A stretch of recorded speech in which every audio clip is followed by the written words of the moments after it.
Okay, it is 5 o'clock. We are ready to go. Welcome everyone on this sunny Tuesday evening. I will start with roll call. Director Barrows. Here. Director Decker. Here. Director Smith. Here. I'm used to you being at the end, sorry. Director Zavala. Here. And I'm also here, all present and accounted for. So tonight is our regular monthly board workshop where we review the contract policy and teaching and learning items for next month's action items. In addition, at the end, we have a superintendent's report for discussion. So I'm gonna pass it off to you, Kathy, for our contract section, and it might go off to Brett. Okay, so tonight, first up, we have Brett Blechschmidt, our Chief Fiscal Officer. He is going to be reviewing 18 contracts with the Board of Directors. So Brett. All right, thank you, Kathy and Kyle.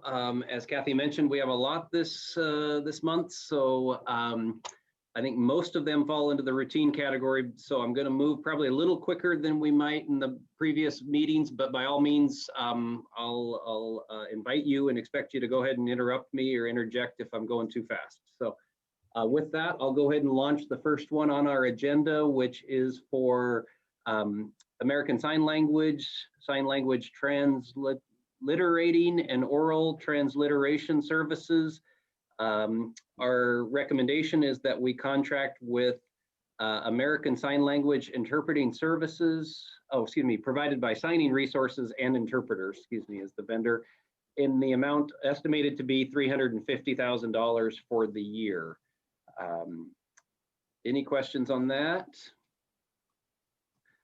All right, and we'll move on to another routine one, which is the desire of Lower Columbia College to, in essence, piggyback on our bids and competitively bid contracts. So the intergovernment purchasing agreement number is 2021-22 or 022, excuse me.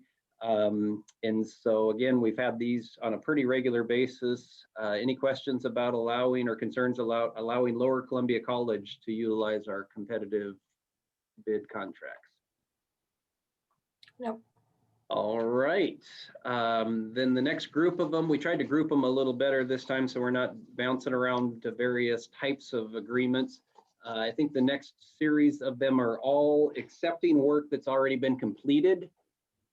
So with that in mind, and I also believe that these are all capital projects funded. So if I fail to reference that on each one, I take that back. There is one that's general funds. So I'll try to call that out as we address that.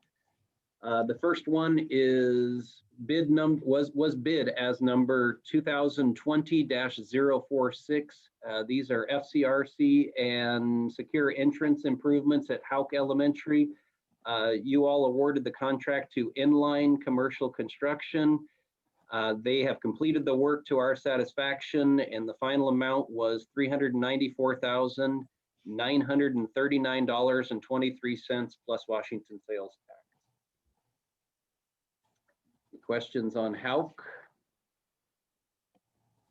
Right, the next one is bid number 2019-031. Surfacing of running tracks at Geyser and Jason Lee. And as you can see, Field Turf USA has completed that work to our satisfaction in the final amount of $308,116 plus Washington sales tax. Thoughts or concerns on Field Turf? Okay, then we'll move on to Purchase Agreement 2019-038, Security Systems for iTech Prep. So you can see, again, this is capital projects, entrance controls, integrated security system, which happens to be a Christensen company, was the one that was awarded the bid and has successfully completed the project for iTech in the amount of $158,981.28 plus Washington sales tax. Hearing no concerns about iTech security cameras, we'll move on to floor repair at Jason Lee Middle School. And this is the one that was accomplished through our general fund. And if I remember right, this is the one where we talked about when you approved the contract that there was gaps in the floor that you could actually see the mechanical room from the choir room or vice versa. I can't remember which one was on top of the other, but there was the ability to see the floor below you, which are the space below you, which probably wasn't something we wanted to wait any longer on. So you all awarded a contract to Halbert Construction Services to repair that floor at Jason Lee Middle School. They've successfully accomplished that in the amount of $72,100 plus Washington sales tax. Sure, the guys in the mechanical room missed the music from the choir room, but we'll have to make do without that. Moving on to bid number 2019-027. This is the entire replacement school for Martin Luther King Elementary. As you can see, the contract was awarded to Robinson Construction Company. The final amount was $26,426,926.05. And if you haven't had a chance to see the finished product, I would encourage you to do that. That's a cool building. So any questions on formally approving that project?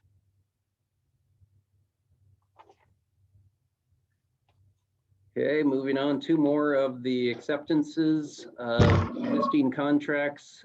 Purchase agreement 2020-010, hazardous material abatement at McLaughlin Middle School. Contract was awarded to Performance Abatement Services, and they have successfully removed the hazardous material and allowed the demolition of the old McLaughlin Middle School in the amount of $672,035 plus Washington sales tax. Hearing no questions or comments on that, we'll move to the last of the acceptances, and this is the Martin Luther King commissioning report. This is something that's required by law, as you've read, in part of the D forms, which is our state match process. We have to commission a report, and then you all have to formally accept it. So our recommendation is that we accept the commissioning report for Martin Luther King Elementary School. All right, moving on to some new contracts that we get to contemplate. Our recommendation is that you would approve at your next board meeting purchase agreement 2021-015. This would go to Bursford Company for carpet at the Heights campus. And again, by way of reminder, Heights campus is the repurposed old Marshall Elementary School that will house some of the programs that are currently at Leaser. So as we renovate that building and get it all ready for those Leaser programs, this would provide the carpet in the amount of $99,553.55 plus Washington State sales tax.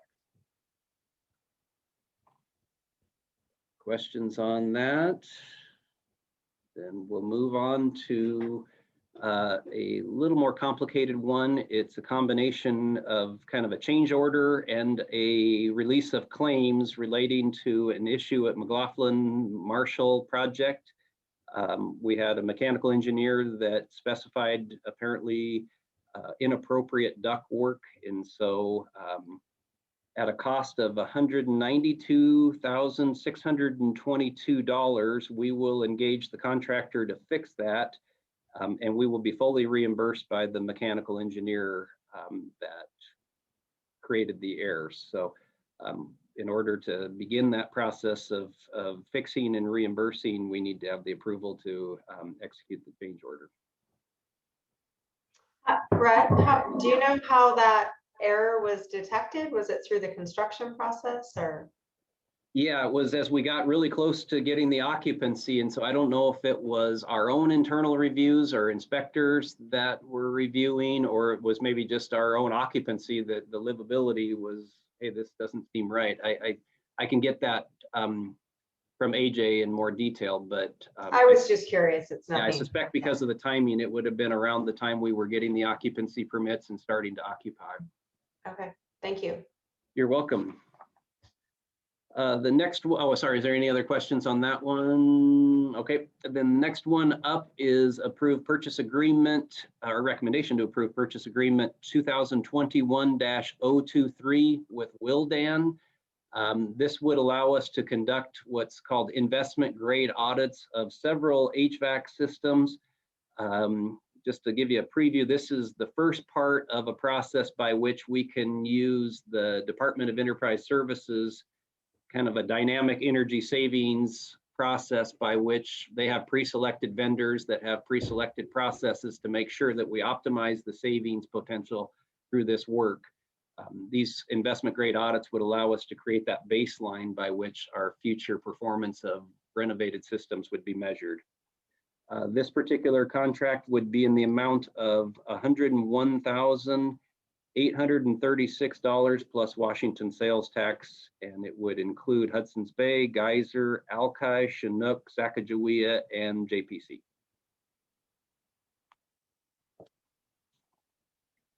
Hearing no questions or concerns, we'll move on to recommendation to approve purchasing agreement number 2021-009. This would be for consumables as part of our robotics program at iTech. And so our recommendation is to approve a contract in the amount of $62,910.45 plus Washington sales tax. And I believe the vendor is, didn't get that highlighted before we started. So it looks like iDesign Solutions. Questions on robotics equipment purchase? All right, then we'll move on to another biggie that I know we've had conversations leading up to, and it's our recommendation to approve purchase agreement number 2021-014. And this relates to our technology infrastructure modernization project. And it's our recommendation that the board approve a contract in the amount of $3,210,713 plus Washington sales tax. And again, we'll be utilizing a number of competitive bid processes that are alluded to here, but our main vendor will be, gosh, I'm losing it again. I should know this because data networks. Data networks, thank you. Any questions beyond the conversations that we've already had on that one? So Brett, it says here, this is from the general fund. I know we talked about, so everything here is coming just out of the general fund.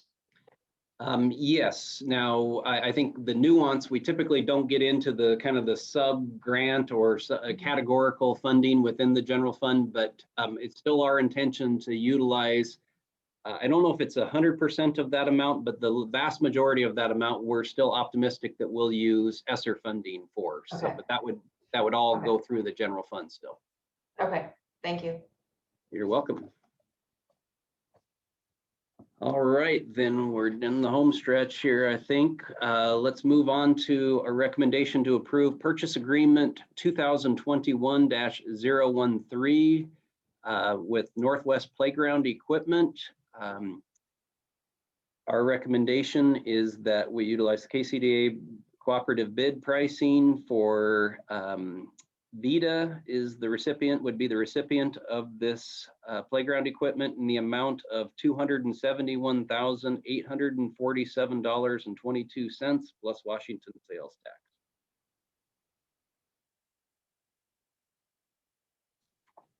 All right, hearing no questions on that, we'll move on to a change order.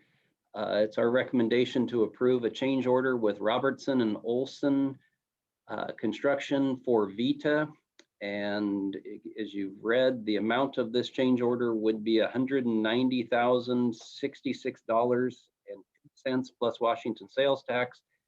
And I think you have the narrative that this is about an agreement we have with the city of Vancouver to develop additional parking on as part of the Vida project. the city would reimburse us for the cost of these parking stalls, but it just makes sense that our contractor do it while they're on site doing the other work that we need in relating to parking.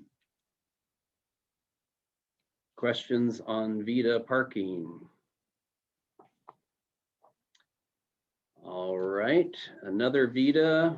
I think all of the remaining two are both for Vida. And our recommendation is that you would approve an agreement number 2021-017 with Troxel Communications for our audiovisual projectors to be installed at Vida. The amount would be $141,157.52 plus Washington State sales tax. Questions on Vida projectors? I'm just curious because I drive down by Vida all the time. Is there a long lead time on these projectors? It seems really early to be purchasing them, or did we get a good price? Or I think there is some lead time, and then the other thing is, obviously we won't be able to put any formal order in their queue until you all act at the next meeting. So I think we're trying to be proactive so we don't get into a last minute thing when we're ready. Okay, no. All right, and last but not least is our recommendation that you would approve agreement number 2021-016. And again, this is entrance controls, security. So we kind of provide the standard camera coverage that we have at other buildings at Vida. The cost would be $128,112.33 plus Washington State sales tax. Questions on Vida security camera coverage? All right, well, thank you all. I think that's all we had, so I'll pass it back to Kyle, I guess. Yeah, well, thank you, Brett. I apologize. We had little feedback for you, but it's really nice to see so many of these bond projects wrapping up. So lots of good progress. Thank you to everyone involved. Kathy, I'm going to pass it back to you. Yep, up next for us is policy, and Marilee Scarborough, our legal counsel, will review 4 policies with the board of directors tonight. Thank you, Kathy. The first policy is policy 2125, sexual health education, and all of the proposed changes are based on recent changes made by the state legislature. Legislation passed in 2020 requiring all K-12 public schools to provide comprehensive sexual health education to all students by the 2022-2023 school year. The first step in implementing the new law is for districts to review and adopt comprehensive sexual health education curriculum.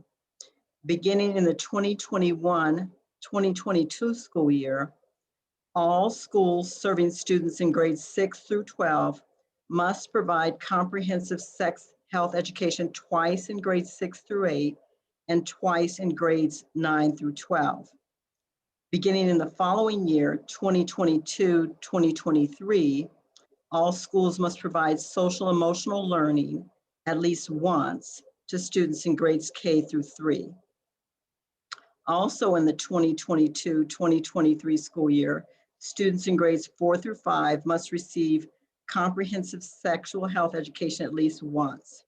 The district's policy is updated to reflect the district's implementation of the state's new comprehensive sexual health requirements. Any questions?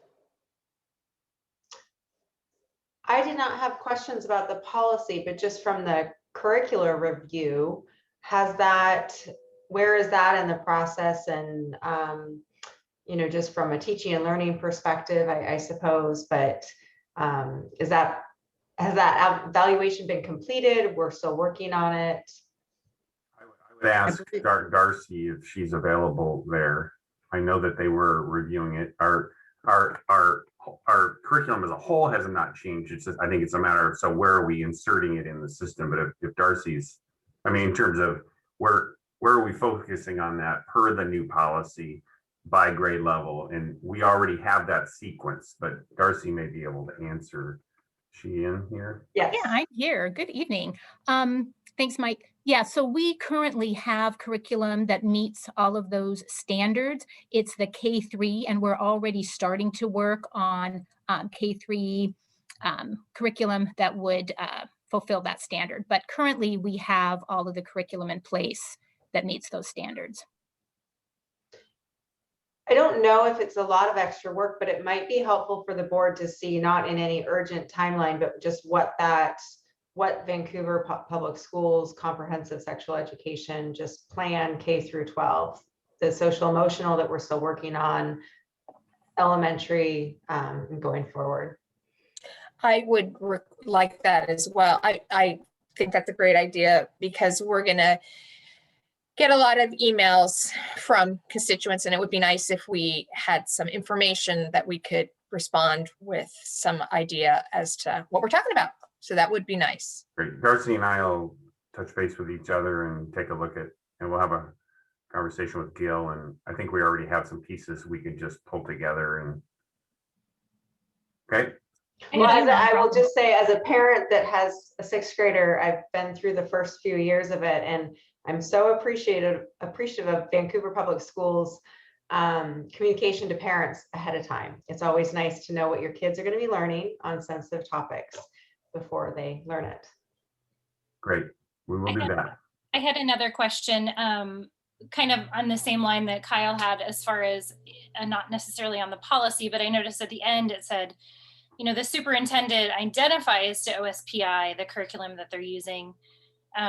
It sounds like though there's already a curriculum that has, you know, for 6 to 12 that has been approved by the board, but like the new one for K3, that goes through the board approval process. Like we'll get a chance to look at that and give kind of final approval on what's selected, correct? Or is it just that the superintendent is identifying what's being used? So the curriculum, and if I recall what I read recently here, Darcy, our curriculum is on the state list.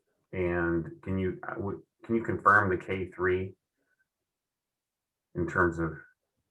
Yeah, as part of the process, it's my understanding that we would come to the board for approval of any new curriculum.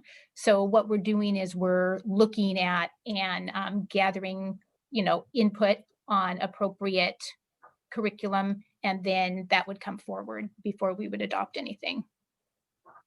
Okay, perfect. I will appreciate seeing the ones that already is being used for K-12, but yeah, being able to kind of weigh in on the K3 one, or the one that's being used for 6 to 12. So yeah. We will. Okay, sorry to sidestep a little bit. Thank you for all that information.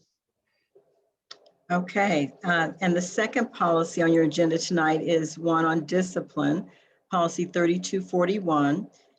And OSPI adopted some new rules, and those rules require districts to use proactive, instructional, and restorative approaches to managing behavior while keeping students in school to the maximum extent possible.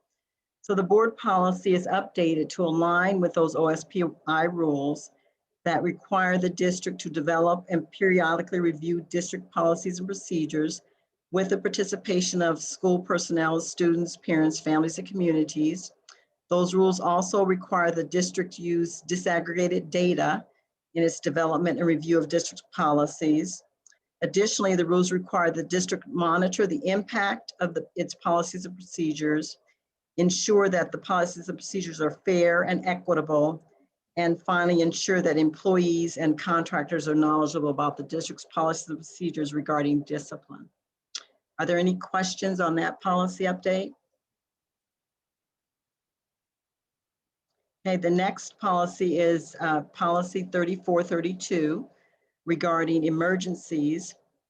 And the law requires that public schools and staff have current safe school plans and procedures in place regarding emergencies. And additionally, in 2019, the legislature required that districts develop a reunification plan and include procedures for communicating the reunification plan to staff, students, families, and emergency responders. So the proposed policy revisions provide greater detail and clarity on the different types of drills and their basic functions, as well as outlining the reunification requirements. Are there any questions about that policy? Okay. The final one is policy 6000 regarding program planning, budget, and preparation. And it's a simple update to clarify that the superintendent is responsible for establishing procedures for payroll operations as the law allows. That's the final one. Thank you, Marilee. Okay, I guess we'll move forward with our next topic. It's around teaching and learning, and Dr. Strom, our Deputy Superintendent, and his team have 3 topics to review with the board tonight. Great. I'm going to ask Darcy to speak to the one item we have that is under request for approval of instructional materials. It's a supplemental material at the high school level. Darcy? Yeah, this is Master Harold and the boys. So the request is actually just to expand. It's already approved for our IB students, our seniors, but we were asked to approve it for our 9th grade IB students as well, to kind of expand the genre. This is a play, and it's in English, but it is set in South Africa. It explores relationships and both family and racial. It does have some language and some situations that the teacher definitely needs to, work with the students and be, a strong facilitator. But the team felt that this was something that 9th grade IB students, with the help of the teacher, would be able to benefit from. Any questions? Okay. The second item on under teaching and learning is the recommendation to approve a name for the new elementary school to be located. Well, we've been calling it 25th Avenue. I think eventually that's gonna change. It could change soon. I think Pat's on board here to talk a little bit about the process. Is she?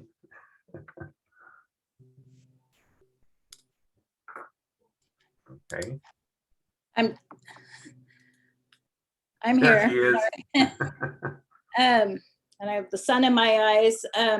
The process we follow is our policy for naming schools. And so I was privileged to facilitate a committee that we formed with the help of some other staff members. So we had, because 25th Avenue is going to be a neighborhood school that located near Sarah J. Anderson. We had a parent from Sarah J. Anderson. We had a teacher from Hazeldale Elementary, and we had a partner, a pastor who is a partner with Sarah J. Anderson, and then also a staff member from our own district who works in facilities, Carla Schlosser. And then we also had a member of the Hazeldale Salmon Creek Business Association, a board member. So we had some good representation from the area. We had a lot of good suggestions. We had a lot of suggestions that we couldn't consider to move forward, but the committee voted virtually. So it was almost sort of like a blind vote, but through a series of votes, we arrived at the top 5 name suggestions that you have received. And if you have any questions about any of them, I'd be happy to answer that, or about the process. So I had a quick question. Tenny was on there, correct? Mm-hmm. So I had a question a couple weeks ago and I didn't really hear back from anybody. And this is just like thinking forward. Do we even know where the name Tenny came from? I tried to look it up and I couldn't find anything. I know it's Tenny Creek. I know it's, Tenny Park. Tenny neighborhood, but I was just curious if we know from where that came. I have some information about that. It was, I believe it was a family name back in the day.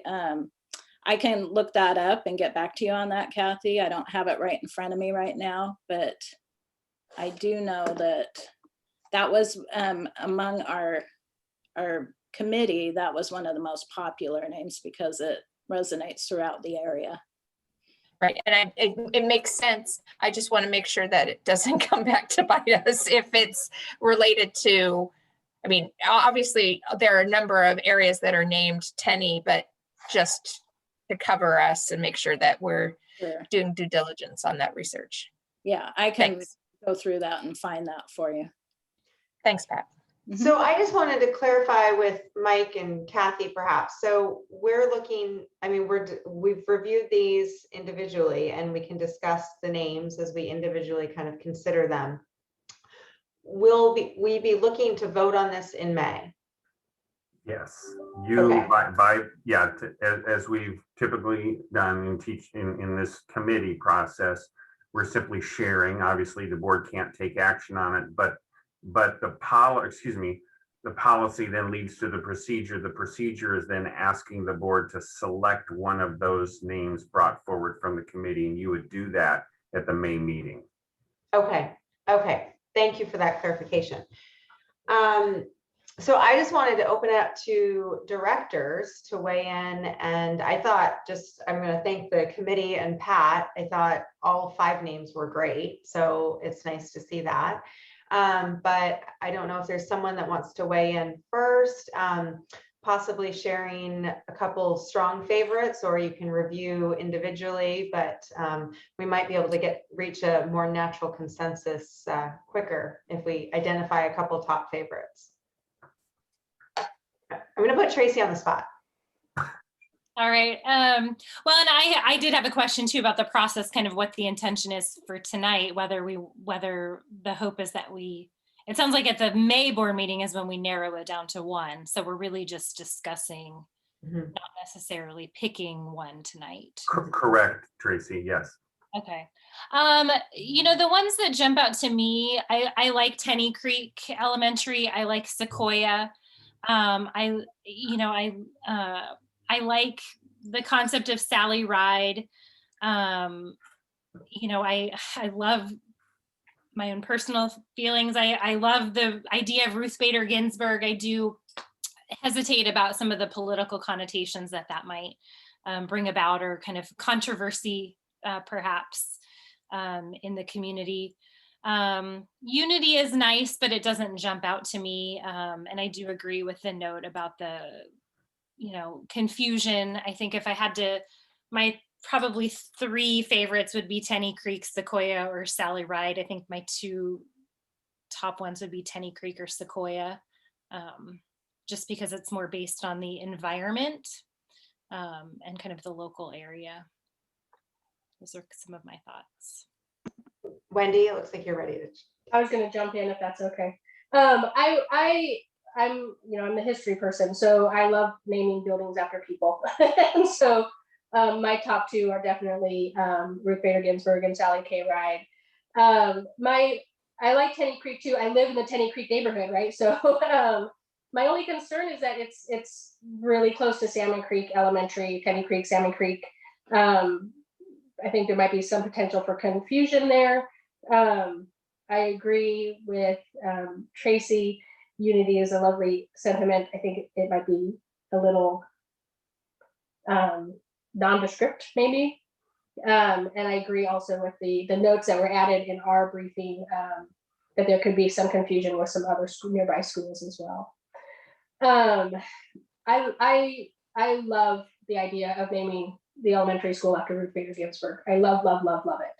And I understand that there may be some political connotations, but I'm going to put in my pitch because I'm the civics nerd that I always tell my students every year, like, I'm the civics nerd that has a favorite branch of government, right? That's how civics nerdy I am. And the Supreme Court is my favorite branch of government. And the reason why that is because it is the branch that's supposed to be apolitical. It's supposed to be, protected from all of that.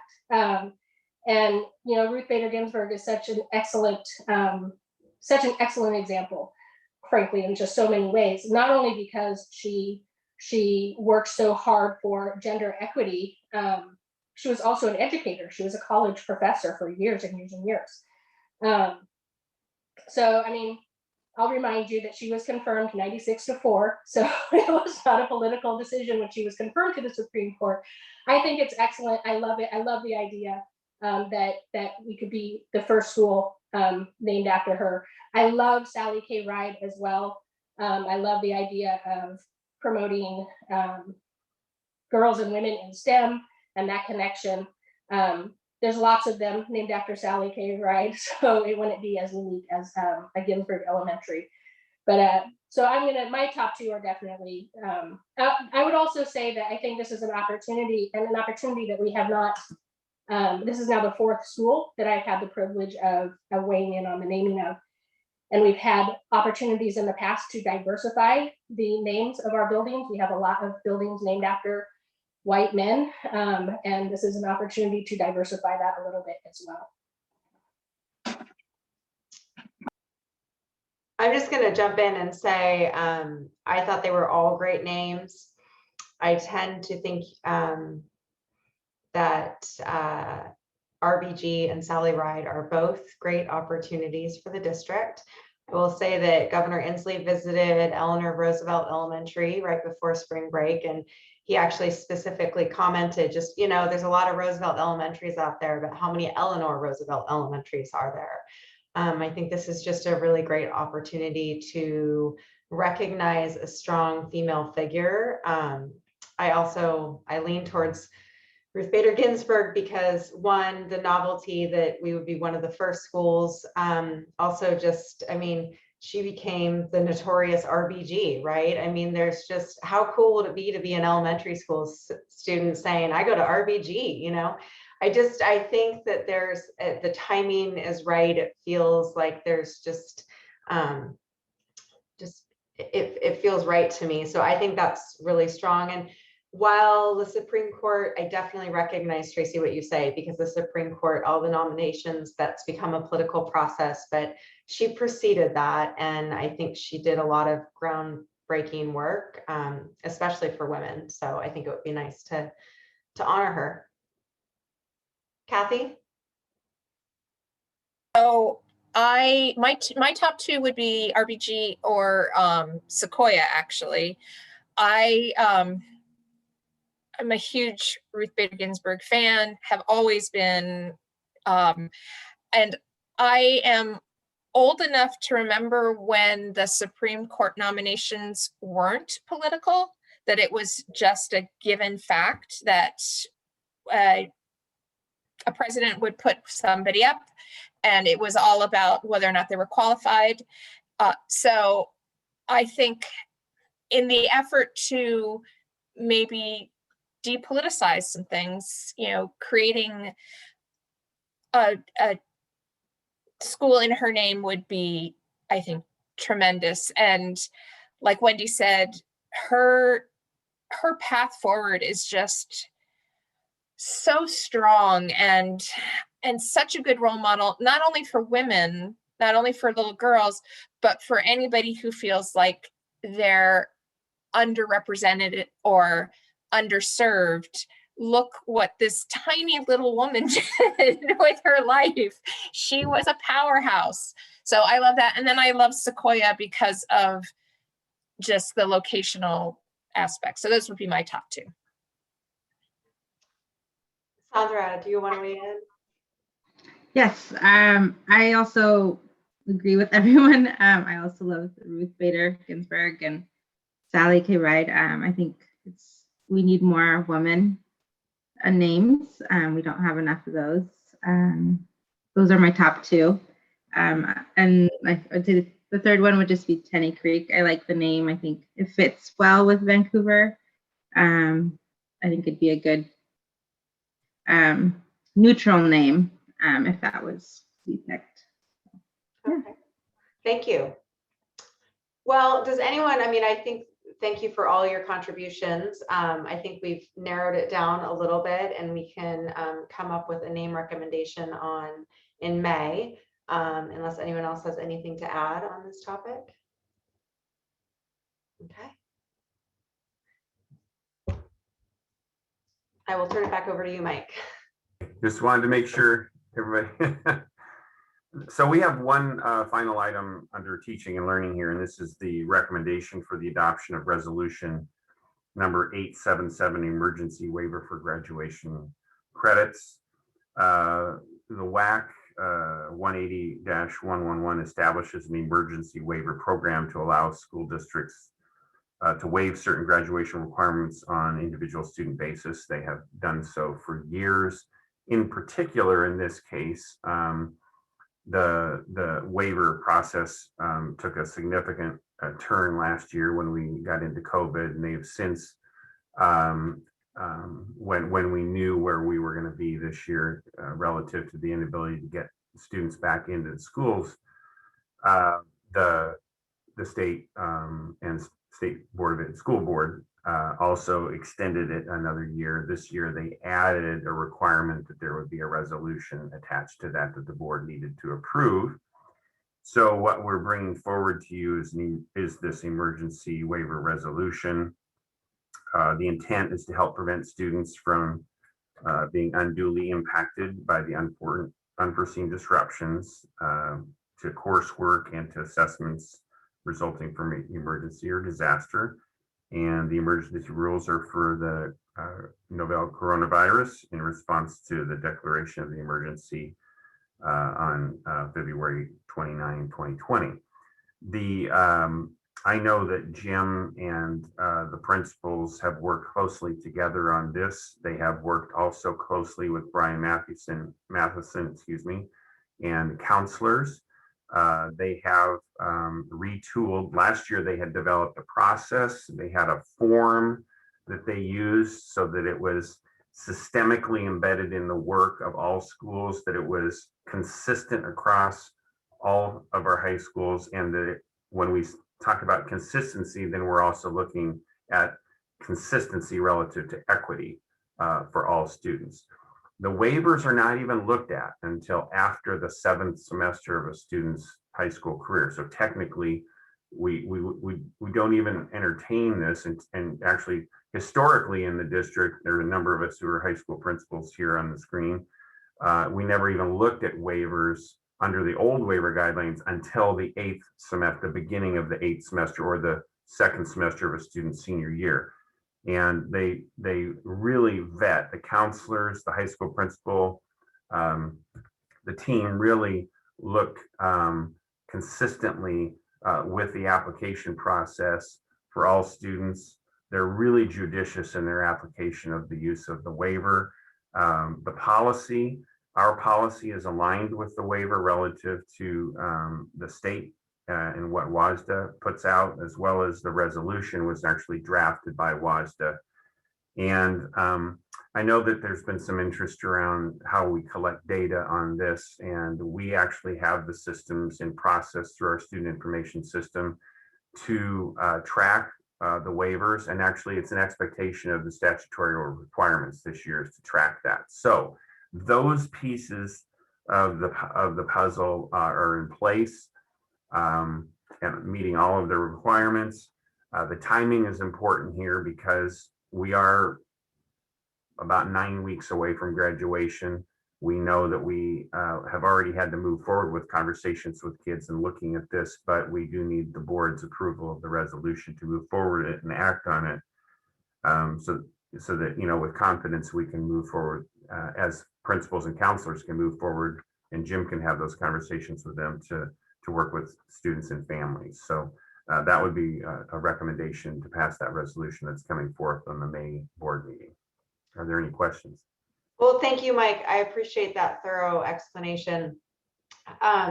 Just for the board and anyone else watching, Tracy and I have had in our weekly meetings with the interim superintendent, we've had a series of discussions.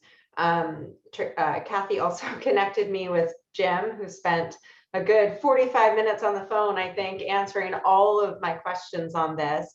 And I really appreciate everyone's time and patience just as we get comfortable.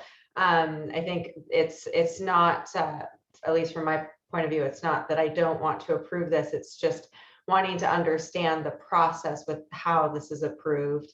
And I think yesterday we had a really good conversation. Just it's really about making sure that it's consistently applied across all the schools, which Mike, you touched on. Wanting to ensure that we look at this through an equity lens, because that is, you know, a commitment by our district. And lastly, that kind of we do some hindsight kind of analysis, like that the board would have an opportunity to look at the data, you know, after graduation, just to understand kind of where the opportunities are. So I appreciate everyone who's indulged my questions and belabored conversations. I just want to make sure I really understood and felt comfortable with it. But I'm going to open it up to the other directors who haven't had the opportunity to bug them with so many questions. Anyone else have anything? I do. And so there was a phrase that, and I put this forth and I don't know if it's been made known, but there's a phrase that was used twice in the resolution that, I don't know, I was uncomfortable with. And that was make a reasonable effort. And what one was make a reasonable effort to contact the parent or guardian. And then in the other place, it was make a reasonable effort to provide the information in the native language. That makes me nervous because I know with an equity lens, making reasonable efforts have typically led to inequitable outcomes, because what a reasonable effort is for one person is not necessarily a reasonable effort for another. And I'm hoping that there can be, and maybe not, but I am hoping that there might be some more specific language to that. What is a reasonable effort? What do we consider a reasonable effort to contact a child that, you know, yes, they're 18 years of age, but, you know, to contact a student, student's parents to let them know that they're getting a graduation waiver because they didn't meet the criteria for, you know, the normal criteria for graduation. And then also what is considered a reasonable effort to get the materials to the parents and the students in their native language. So I think, first of all, that's the language that was provided by WASDA. I can say, in many conversations I've had with families, and certainly those I've had with Jim, when we talk about circumstances that come along, and then I'm going to ask Jim to speak to this. I will say our principals and our counselors go way beyond reasonable. There are some extraordinary efforts to reach out to families and to students. And I actually think that's the rule more so than the exception, is that they make an exceptional effort. Because yeah, I couldn't agree with you more, Kathy. We've got to have the parents involved. I think probably the language, and I can go back and take a look at this, is there because there are times when the only person you're connecting with is the student, and parent may not be connected, and sometimes it can be the other way around, right? And but again, I think those situations are few and far between. I think the rule is generally that we've got folks doing some extraordinary work to connect with kids and help kids get across the finish line.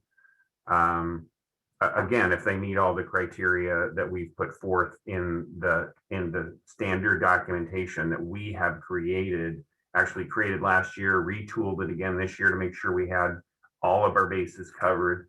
Jim, do you want to add anything more relative to the conversations you have with principals around that? Yeah, thanks, Mike. I think that, illustrates ultimately the passion that the system has to ensure kids are ready to graduate. Obviously, having been in the district for 20 years, I can speak with authority on how hard all teachers work, but our senior teachers, to bring kids in off time, to cut deals, to ensure that they get this, that's what's happening behind the scenes. On top of that, the state recognizes a lot of that, Kathy. Not only do we have to turn in the data around demographics and who gets these waivers, how many waivers. They then, State Board of Education actually has to turn that into the Education Committee for the state legislature with a lot of data too. So there's a whole nother round of accountability there. There's also some language in here that talks about our ability to document our efforts. And I can tell you with authority that in our district, you have to actually list on there your attempts, and a phone call or an email home. One isn't just happening, but it's not okay. Right. That's not going to be okay. I promise you that. I also remember, and Kyle and I had a good conversation around this. This piece specifically was, remember that students who are eligible for this have to have reasonably been able to graduate in that school year too. So you're not talking about kids who are, very credit deficient entering into that senior year. You have to be able to articulate the impact that the emergency COVID has had on the student that's taken them off path. And that's who these waivers are really geared for. So hope that helps a little bit. No, that does. I didn't mean to imply that I thought that somebody was going to just, Right. make one phone call. That's not that. I know people are working very hard. Right. I just also want to make sure that, because we always know there's somebody somewhere that slips, no matter how hard everybody's working, sometimes that one kid slips through the crack and then you go, oh my gosh. So I just want to try and make sure that we intertwine the net tight enough that that's less likely to happen. Absolutely. And that's all I meant by that request. And Kathy, I shared your communication with me in my meeting yesterday, and we reviewed that. I don't think I touched on the piece of the interpreter. And just, I do think that Kathy brought up a good point. If language is a barrier, I assume we have interpretive services that can navigate that and facilitate that. Is that also documented on the forms that, they were asked if they needed service? Yeah, I didn't see that on the on the form that was used previously. So that was my next question is, can we somehow document that an interpreter was offered, or not offered because I had sent the language, and I don't have it in front of me, that I considered, but I hadn't seen that on the document that we were provided with, I think a month ago. Yeah, the draft. Yeah. Yeah, absolutely. I'll make a note and we'll discuss it and ensure that that's done. Absolutely. And I can forward, Jim, you what I was thinking in my head. You don't have to use it. So that way I'm not, you don't have to use it. You do what you think is appropriate, but I'll send it to you just for absolutely communication. Absolutely. Thanks. Yeah. Are there any other questions or concerns on the graduation waiver? And then we'll be voting on this in May. Okay. Thank you. That's what I have for teaching and learning. Thank you, Mike. I just wanted to, can I just say that I think this is great. And also for those kids that might just need that little extra help. Sometimes it's just those 3 credits that we need just to graduate. So it is great. And it's been a challenging year, I agree. Well, thank you. Kathy, back to you. Okay, so we have 2 superintendent reports to the board of directors tonight. And first up is a report that we would like to share on increasing in-person learning. I'm going to turn it over to our executive director, Jim Gray, and the teaching and learning team. So Jim, it is your floor. Thank you, Kathy. I'll wait just a moment, get Jefferson all set up. Thank you, Jefferson. Good evening again, everyone. It's great to be here again tonight to discuss our proposal to get more kids in-person instruction. I'd like to begin with a quick recap of our last conversation relative to new state guidance on social distancing. Next slide, please. As we discussed, essentially the 6-foot social distancing guidelines were reduced in most scenarios to 3 feet between students. Next slide, please. However, go back one. There you go. However, there are a number of critical scenarios in the operation of a school that still remain at 6 feet. These include staff to student, staff to staff, in common areas such as auditoriums, when students are eating, and certain classes where increased exhalation takes place, like choir or PE. Next slide, please. Over the past several weeks, principals of all 3 levels have met multiple times per week with Deborah, Daniel, Janelle, and I to address this list of next steps that you've seen before. We will continue to do so in order to safely bring in students to maximize in-person instruction. This slide represents, obviously, the current progress on our next steps list. You'll see the last 2 are in process. Next slide, please. Space considerations between approximately 36 different and unique buildings does not allow for us to commit to bringing back all students safely into the buildings for 4 days per week. Our objective, is to provide in-person services for the maximum number of students. Here you see a proposed timeline that includes all pre-K through 3rd grade students beginning in-person instruction for 4 days per week on May 3rd. On May 10th, all 4th through 6th and 9th grade students would begin 4-day per week in-person instruction. Students with risk factors in 7th, 8th, and 10th through 12th grades would be identified and invited back for 4-day in-person instruction also. Bell schedules would remain unchanged, and Wednesdays would remain dedicated to remote learning. As a note, current remote students may be allowed back as space becomes available. Next slide, please. Of course, let's talk a little bit about students with risk factors and what that means. The model and work of identifying students with risk factors this year is not new to our system. As you may remember, earlier this year, we brought back in pods of students using almost this identical criteria. It looks like this. Building level teams will identify students. The identification process would look at data that includes attendance, work completion, progress towards standards, term grades, and social emotional need, and even parent referrals. Otherwise, students who are ELL on a 504 or IP, students receiving services related to McKinney-Vento, and those students furthest from educational justice would be prioritized.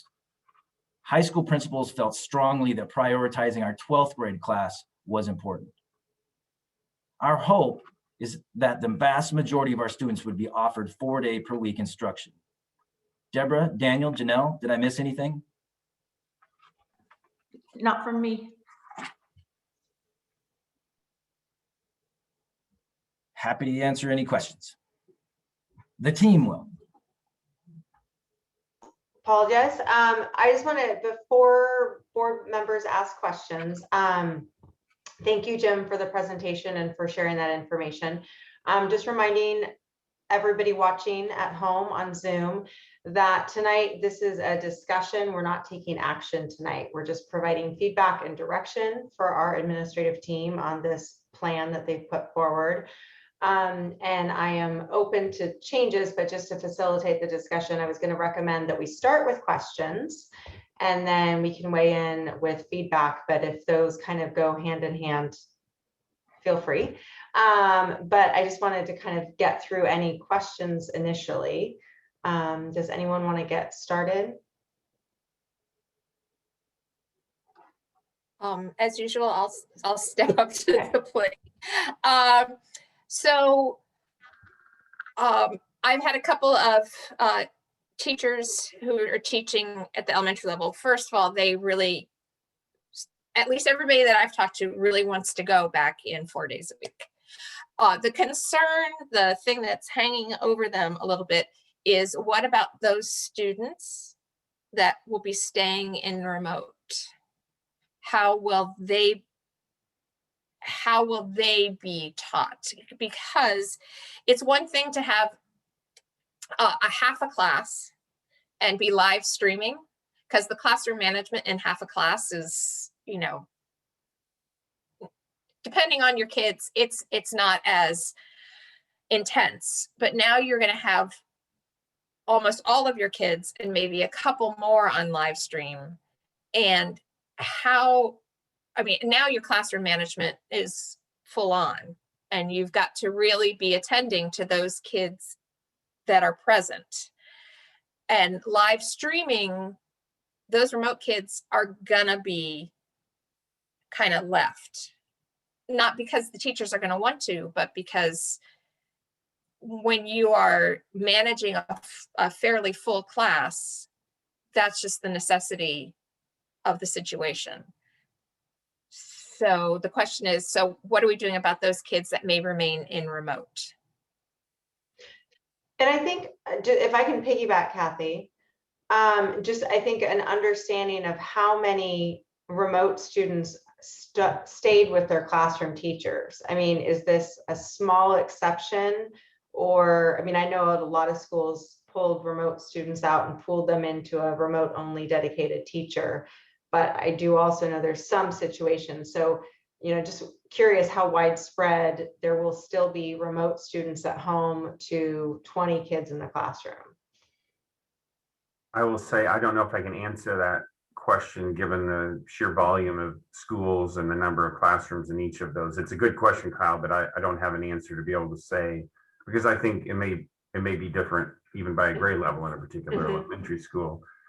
I know that in our conversations, and certainly Deborah may want to weigh in here with principals in terms of their discussion, all of the suite of tools are there that existed prior. Yes, we agree, Kathy, there will be more students, but the same tools are still there to support that remote environment. The time at the end of the day, we're holding the schedule firm where it's at. So the schedule in terms of that hour at the end of the day to provide teachers time to be able to communicate where necessary with families who are in remote, and also the Wednesdays are being left intact for that very purpose as well. So Kathy, honestly, I don't have a better answer. There isn't something new that we've come up with other than the resources and the tools and the professional development that we've put in, excuse me, that we've put in place to support remote learners and support teachers. So Deborah, has there been any other question or any other conversations? I mean, that's what you and I have talked about relative to the work with principals. Okay, I'm concerned. Sorry, Deborah, did you want to say anything? Okay.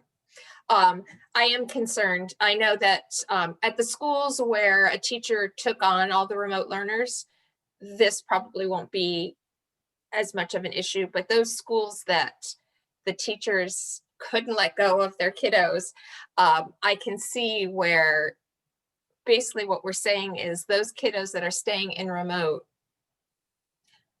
are not like, so we're live streaming, but they're not going to get the attention. There's just no way they're going to get the attention that they're even currently getting when all of the kids go back 4 days a week. It's just not possible. Well, I mean, I'm not trying to make this more than it is or less than it is, but Right. the stipend that the teachers signed up to do when they were live streaming is still in place. And the choice, I mean, you know, there were some choices involved in that. We know that some teachers chose to be remote, and some teachers just stepped up and said, gosh, I want to, as you said, Kathy, I want to keep all my kids. I don't want to let them go. And so I'm going to do this. And I think our unknown at this very moment is how many shifts are we going to have? Will we have parents who say, well, I only wanted the 2 days and therefore I'm going to be remote? Or will we have parents who say, I was remote because I didn't want only 2 days and now I want to come back because it's 4. And I right this very second in time, we don't have all that information yet.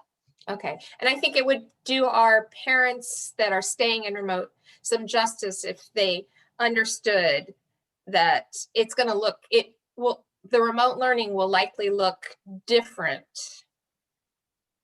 You know, if they stayed in remote with their classroom teacher, it will likely look different than it once everybody comes back 4 days a week. Yes? Am I on? Am I not?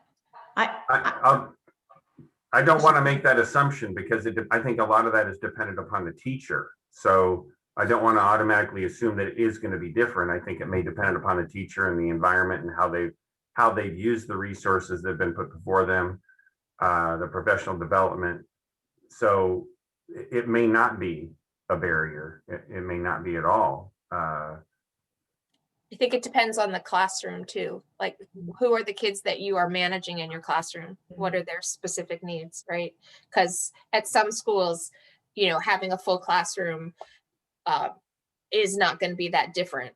And at other schools, having a full classroom of very high needs kids, it's going to be different. So anyway, those are the things that have been brought to my attention by other teachers. I didn't even think about it. I was like, oh, 4 days a week. And they're like, but what are we going to do about those remote kids? Because now I'm managing a fairly full class. And so I know that you don't necessarily have an answer for that because it does vary from school to school and classroom to classroom, but I just want that out there. So Kathy, we'll be very cognizant of that. I think that's something that we will follow up with principals on. We can have that conversation and obviously we have to be very aware of that. And I have a lot of confidence in our principals too, and that they are well aware of who their students are and with teachers and where they may need to provide some additional support. And Yeah, you know, that conversation really needs to take place at the building level. And yeah, and it is taking place. You know, principals have been looking at possibilities, knowing that our environment is changing as we speak around COVID. And so they have been in front of this conversation. They've been with their teachers, clearly more to come. But I will tell you, the other day, a problem solved with a principal, and she said, you know what we were problem solving, this would be resolved if we could have another substitute in here to help with XYZ. And we both said, done, we can make that happen. Okay. So I just want you to know we're doing very individualized conversations around very individualized needs for principals. And the district has made, sorry, go ahead. Kathy. No, you go ahead. I stepped over you. No, it's okay. I just was going to say the district has made those resources or those possible solutions available in a lot of different ways. That's terrific. That I think was kind of what I was looking for. Like, if we end up with a classroom that has some very serious classroom management issues, all of a sudden now all these kids are coming back, and now somebody that didn't show on from the radar when you only had 6 kids is gonna all of a sudden be way up here.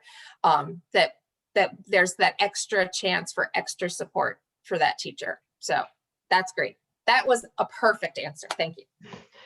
Can I just jump in on this topic? I'm curious, sorry to keep asking data questions that might not be at your fingertips. So how many elementary students are still in remote? I know that families have kind of been trickling back in, I suspect, as parents are getting vaccinated.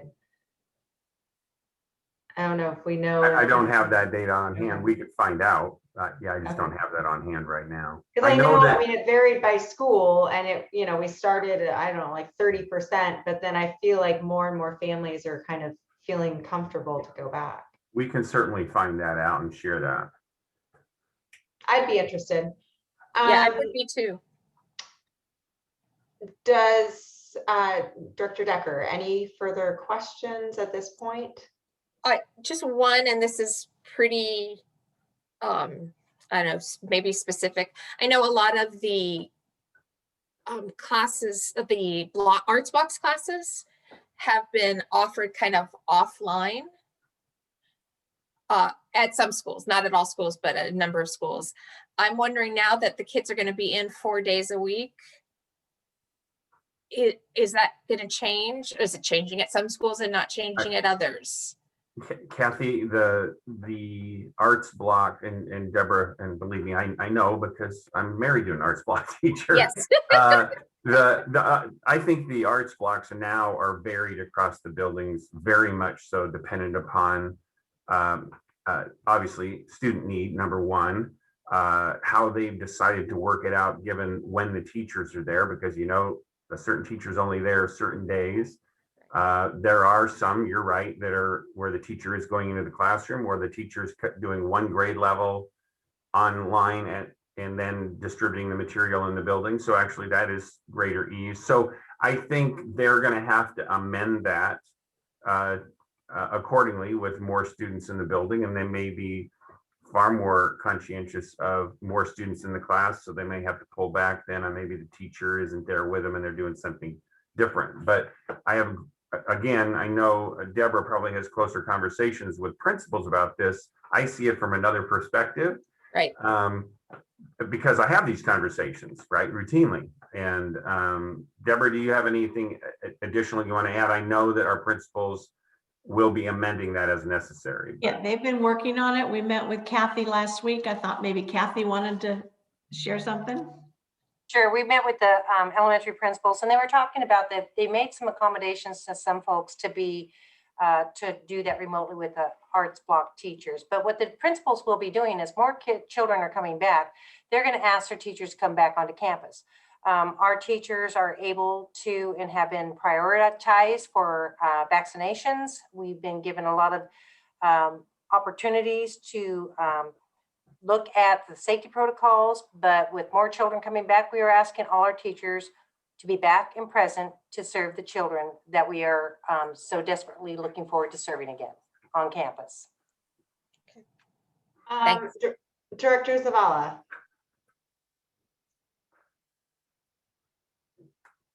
I know I'm new, so I might be asking a question that might have already been answered in previous meetings, but it's a two-part question. So I'm excited that, that kids are coming back to school. I think from the emails that we've been getting, everyone's kind of ready. But what is the protocol, or what is, if and when there is positive COVID in schools and students, and kind of what is the transparency in there with kind of notifying the parents, or does that make sense what I'm asking?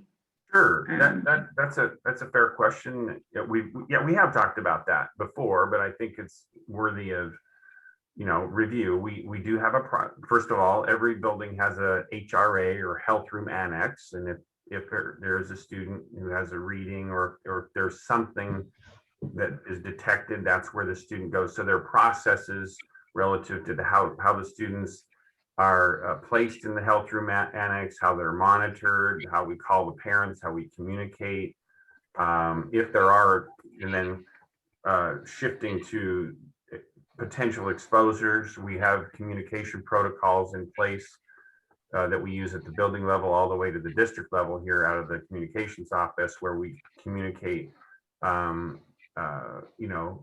efficiently as possible and as timely as possible when we do know and do have confirmed information. So those processes exist. Early this school year, we had some refinement of those, and I think we've gotten better at that as we brought students back in, and those processes will still be in place in our schools. One thing that we're looking at doing too is providing some additional support for the health room annex, because we realize with more students in the building, that's going to draw the principal or other staff, particularly the principal, away from the HRA. They were helping monitor that. So we're going to have dedicated staff that we hired to put in there. So that'll be an additional support that in the event that there are additional students that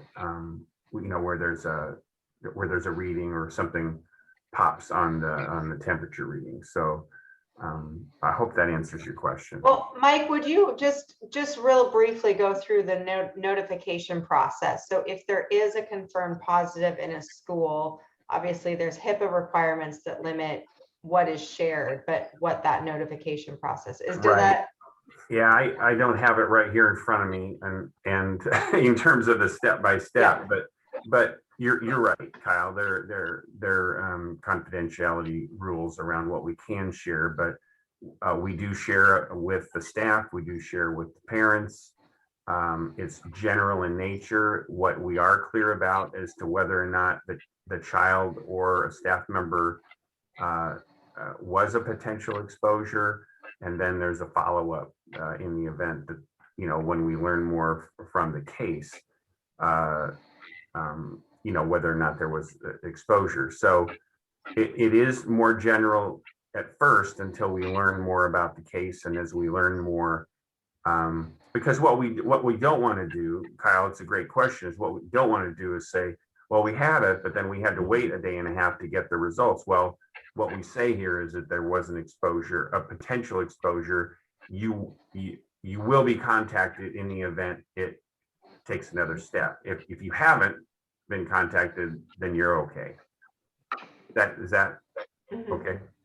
Sandra, does that answer your question? And my other question is, who is making sure that these, I guess, protocols are being implemented correctly? I've just heard that there's been, I mean, I feel like at Harney, I come from Harney, so I know that there's a good protocol, but I've just had other people share that there's kids that already know that they kind of just rush in and they don't really, it's not really as strict, I guess, that their temperature is taken. So I guess I know that I understand that the principals are kind of doing what they can and everyone's doing what they can, but I just want who's, I guess, keeping all of us accountable. So the principals are accountable and responsible for their building. They all have the same tools relative to the temperature readers, all of the PP&E. So what might be a little different is how they arrange that given the unique building that they're in and where the entrance is and where they want to bring students. So I think there are some unique differences there, but the protocols are the same protocols and they should be adhered to. It's the principal's responsibility to do that. And you know, I think we also have a district team from up here that routinely visits the buildings to ensure that all of the appropriate PP&E are in place and to ensure that the temperature readers are working correctly, that protocols are being followed. So that's a process that we've employed district-wide to ensure that there is accountability to the processes and there's confidence in that. And Sandra, I was going to let you know that we do have our district coordinators who are in charge of overseeing the process of protocol, safety protocols for COVID reporting, managing that in the buildings, what building principals' roles and responsibilities are and expectations, as well as all of the safety protocols with temperature checks, the HRA rooms, all those things. There's procedures that are put in place that every staff member is trained on through our Safe Schools program. Our safety coordinators, our COVID safety coordinators at the district level do drop-in safety reviews, and they've gone out to our buildings and they do drop-in safety reviews. So they have a checklist of things they're looking for to make sure that these things are being taken care of. Also, we have an opportunity if the staff person in the building feels there's any kind of concern that something is not being followed, like you mentioned, the first person they're supposed to go to, and they've been trained on, is to the safety coordinator in their building, which is the building administrator, one of the two. If they have two, one of the two. And then that person is responsible for making sure that's resolved. And if it's not resolved, we also work with our labor groups who may get involved with us, and we work together to try to solve those things quickly. But there is very clear guidelines and procedures that everybody has been trained on, and the expectation is they follow it. And if not, our principals are ultimately responsible for letting us know so we can get that fixed as quickly as possible. Deborah, anything else? You covered every single point. Thank you. So I want to take additional questions from directors about the reopening plans. Sandra, did you have anything else? Okay. Director Barrows or Director Smith? I'll go. Okay. I'm curious to hear a little bit more detail on some of those, Jim, you pointed out that there are some exceptions maybe of where that 3-foot distance wouldn't fit for like lunches, for example, PE classes, etc. Looking maybe for a little bit more detail of what maybe those will look like. I personally have gotten a fair number of questions about lunches, especially for lunches where classes are eating in the classroom, and how is that going to be really feasible if you still have to keep that 6-foot distance because kids are taking their masks off now to eat. So if you could just give me a little bit, or give us a little bit more detail about what this actually just looks like in action, I'd really appreciate it. Yeah, absolutely. So ultimately, they're going to have to get creative. We do not have plans 6 through 12 of utilizing classroom spaces as teachers have duty-free lunches, right? And if the teachers leave the classroom, then it's an unsupervised area. But our plans include essentially utilizing gym space, the bleachers, outside covered areas, counting on our 11th and 12th grade kids to go off campus, to provide some viability there. But essentially, they're using every nook and cranny of the building to put kids at this point still in individual chairs for those spaces.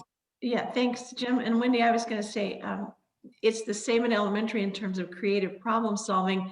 Tracy, I don't know if you wanted to share anything or not, but Tracy and I had, I thought, grand visits yesterday. I really enjoyed every minute of it. And each school had a slightly different solution to that problem. Elementary, middle, and high, they were all each one was a little bit different, but they had all gone forward with, here's how we can do this with 6-foot distance. Tracy, does that match what you saw too? Yeah, I was kind of waiting till the end because I got a lot of my questions answered yesterday on our building visits.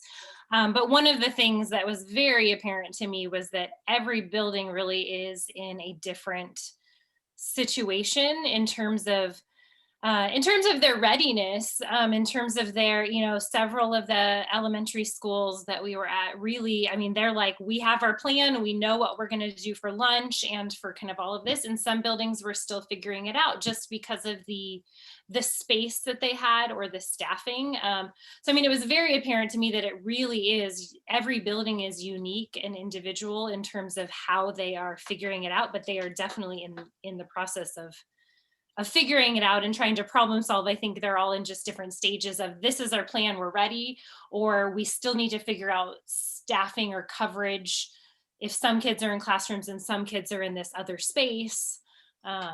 So. Yeah, thank you for saying that. They're all somewhere on there, and the ones that are not quite at the, we've got it and it's done, still have a pretty good idea of where they're headed and what they're going to do in the next couple of weeks to make sure they're ready when the time comes. If I could add, Kyle, when we were chatting a little bit about this, I said, well, I know that we're not out of the rainy season, but we are out of the yucky cold season. And I'm curious as to what the feasibility would be to provide, event tents for things like this, That might be a Brett question. Yeah. Yeah, so that's what I was going to say, Brett. We've ordered them. Brett can tell you where they are. I know the last time I chatted with Brett about this, we were in May. But Kathy, I don't know if that was May 3rd or if that was May 17th. I'm not sure. Brett, do you have a better answer? So yeah, unfortunately, Kathy, you're not the first one to have that good idea. There's a significant back order on large capacity tents. So we put in an order, my gosh, I think it was 2 months ago, for a number of our high schools. For music, quite frankly, was our original concern. And so we wanted to have some space where they could actually perform in groups, and we knew that our indoor spaces were limited there. So we put in an order for nearly $1 million worth of tents for our secondary schools. And again, I wish I could remember how many months ago, but it was, well, we're expecting them in mid-May. But again, those were for our middle school, or those were for our secondary schools. So starting the process for elementary, I don't know that I have too much hope that we'll be able to resource those in time. Well, I think maybe just to expand on Wendy's question, I just wonder if there's a couple examples of how they are creatively problem solving. Just in the sense of if they're already kind of full with half the student body, like how are, I have one kid that eats in the classroom and I have one kid that eats in the cafeteria. And I'm just wondering like how we're going to flex that. I don't need to know all of the school's plans, but just a couple examples. Well, so some of our buildings have pretty significantly sized co-op areas in the hall or in the middle. Tracy and I walked around Harney and they've got them in the middle, as Lincoln does too. So some of them have some additional spaces that can be utilized that are right there. One of the things Harney did was grab some very old tables from the old King. Each seat is a different color, blue, green, blue, green, blue, green. And the kids come in and sit in their color. And then the next kids can come in and sit in the blue seats. They wash the tables, but the seats haven't been used. So they've got some innovative ideas using that. At Fort Vancouver, they've got single chairs. They don't have tables, but they've got chairs in quite a lengthy row. Everything's 6 feet apart. They've got a nice commons area there. So I guess I'm saying those three things to say everybody's doing something just a little bit different around the space that they have. That, if I may add, it also includes rotating kids through. So you may have a certain group of kids, even when, let's say you had 3 lunches, there's a certain group of kids that essentially at the beginning of lunch, you go outside and play. And when you're in middle school, at least if you were like me in middle school, you didn't really care. That's where you wanted to be anyways. And then the other half of the kids are in the commons eating, and then essentially they rotate out. That's how you gain capacity in limited spaces also. I'd also like to add, we don't talk a lot about contact tracing at lunches, but some really unique ideas on how to track that, including using QR codes on the back of chairs where kids can scan those, and it essentially goes to a document right away. So that's also in place. Can I ask a follow-up question on that, Jim? Because that was kind of where I was going next. Yeah. While we're on the topic of lunches, one of my concerns was a worry that students would be getting a shorter window of time in which to eat their meal. And because we've had this issue before where we're trying to ensure that every student is getting, their sufficient time to eat. And that was one of my concerns, was that in an attempt to maximize the use of our space, that we might be minimizing the time we're giving our students to eat. I mean, I know I got an 8-year-old that needs his full half an hour to eat a meal, right? So, and I know that might be more of a concern maybe at the younger levels where teenagers, inhale their food. But that was one of my concerns, and that kind of piggybacks on what you were just saying. Are we still making sure that we're giving our students sufficient time for the eating of the meal?